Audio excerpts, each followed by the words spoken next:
So here's a quick overview on the Sharp by Design Void. I've recorded this so many times, but I keep making mistakes, either technical issues or I just keep saying dumb things, or I make mistakes in my speech or whatever. So I'm just gonna try and get right to it. This is a Sharp by Design Void, designed by Brian Nadeau, and this is a production version of his Void XL, but this is a little scaled down, so it's just a regular Void. This is made by Reate in China, which, if you know anything about Reate, they are probably the premier Chinese OEM, or just OEM in general these days. If you're new to the production knife world, it might be funny to hear that the Chinese have kind of a chokehold on high-end productions, what they really do. So yeah, I'm just going to go over the things I like and the things I don't like so much. So what I like is the design. So I actually have two of these knives. This one I bought ages ago, and the other one was a gift from some friends. This one I just anodized purple and gold. The purple in this lighting, sorry, it's really dark and rainy outside, so I don't really have natural lighting to show it off, but it's kind of a muted dark purple. And the gold against this polished satin clip, I think looks really nice. It's got the factory ceramic bearings, and factory grind, factory everything, factory edge even. I've stropped it a couple times, but it hasn't needed to be actually sharpened or had the angle changed yet. So I'm impressed with that. M390 blade, titanium frame lock. But yeah, the design is what really drew me into this. It's unique. There's nothing else really like this out there. I do like the faux integral backspacer here. It's not integral, it's two pieces clamshelled together with a locating pin inside, and this screw goes all the way to the other side and screws into the scale. So you got kind of hidden hardware on this side. You have no tooling on the pivot, no body screw, and then you just have this screw here and this screw here, and that's it. The other thing I like is the action, mostly. I'll get to that after, but the action is very smooth. It's buttery smooth, and because of the thick blade, the thick heavy blade, it wants to drop shut under its own weight. It's very fun to play with. Very satisfying. Let me get that to focus. And it makes a really nice sound. I don't know if that comes across on video. It's got kind of a metallic ting to it, and a nice little click when the detent seats. That's mostly what I like about it. The other little thing, I guess, is the clip. The clip design, I think, is really nice. While the clip finish is not the best, practically speaking, it is beautiful. It's a satin. I don't know if I can pick that up. It's like a satin, like a brushed satin. You can kind of see it there, like a brushed satin finish, which you don't see at titanium very often. But the clip itself, functionally and ergonomically, is great. You don't really feel it in the hand. All the edges are chamfered.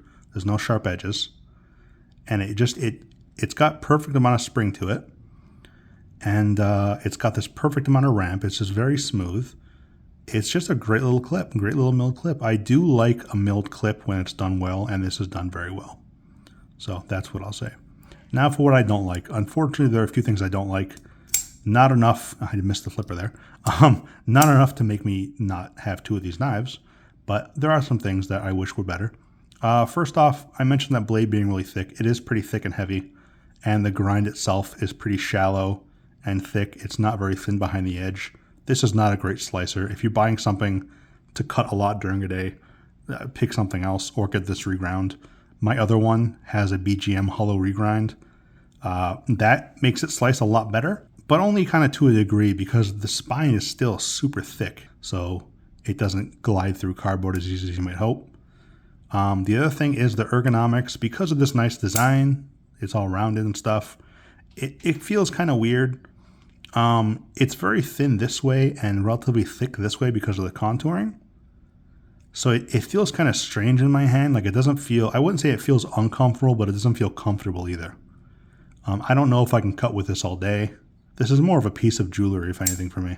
The last negative thing is going to be with the action. Has to do with the detent. Now, Brian Nadeau has a special detent he uses that I am not a big fan of. Instead of a ceramic or steel detent ball, like a ball bearing pressed into the insert, you have a integral steel nub on the insert.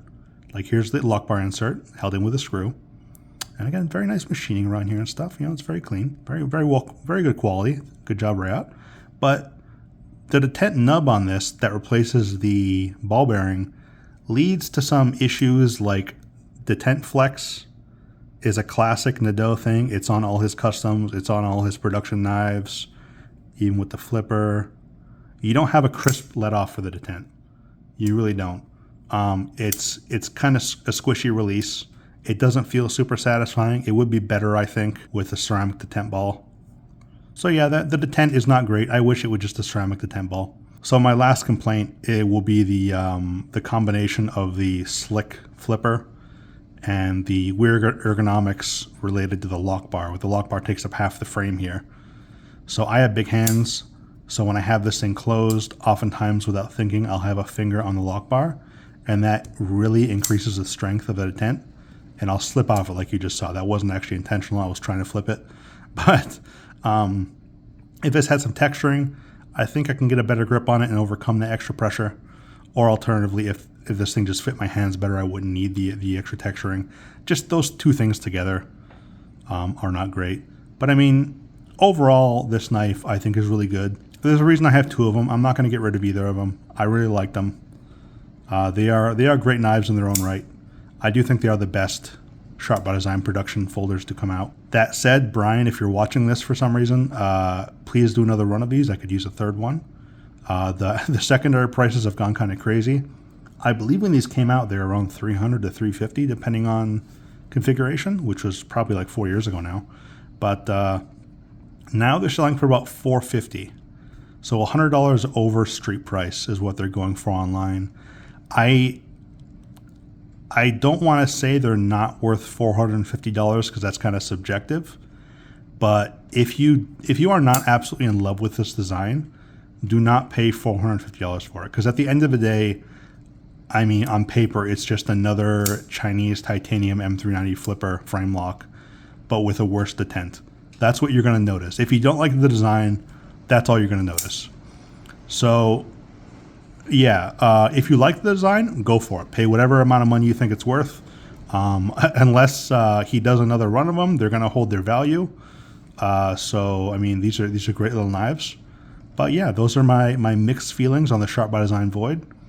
Honestly, I think I'm only so rough on it because I like it so much and I want it to be perfect. So all these little issues, they're kind of nitpicks. None of them really matter that much. The detent isn't bad. The ergonomics are not bad. The flipping is not bad. Like, none of that stuff is actually bad. It's just, it could be better. So I want to make that clear. I don't dislike this knife in any way. It's just, I want it to be so much better. And it could be with a couple small changes. So that's all there is. Have a good day.